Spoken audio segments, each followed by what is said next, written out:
బంగ్లాదేశ్ ప్రభుత్వం మరో కీలక నిర్ణయం తీసుకుంది. ఇకపై తమ దేశంలోకి వచ్చే పాకిస్తానీలకు ఎటువంటి సెక్యూరిటీ చెక్ అవసరం లేదని తెలిపింది. వీరంతా ఈజీగానే పాస్పోర్ట్ పొందవచ్చని చెప్పింది. ఇప్పటి వరకు బంగ్లాదేశ్లోకి ప్రవేశించాలనుకునే పాకిస్తానీలు సెక్యూరిటీ సర్వీసెస్ డివిజన్ నుంచి నో అబ్జెక్షన్ సర్టిఫికేట్ను పొందాల్సి ఉండేది. కానీ ఇకపై దాని అవసరం లేదని తెలిపింది. దీంతో బంగ్లాదేశ్లో పాకిస్తానీలకు మరింత ఎక్కువ యాక్సెస్ లభించనుంది.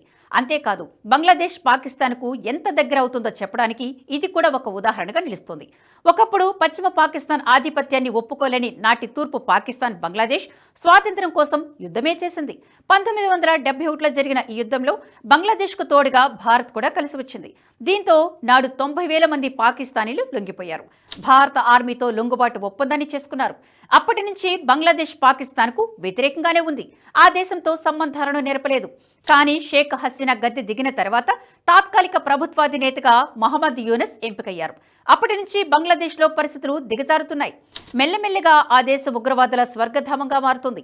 ఇప్పటికే 700 మంది కరడుగట్టిన ఉగ్రవాదులు బంగ్లాదేశ్ జైలు నుంచి పారిపోయారు. ఇప్పుడు పాకిస్తానీలకు కూడా ఎటువంటి సెక్యూరిటీ చెక్ లేకుండా అనుమతి ఇవ్వాలని నిర్ణయించడంతో ఉగ్రవాదం మరింత పెరిగినా ఆశ్చర్యపోనక్కర్లేదు.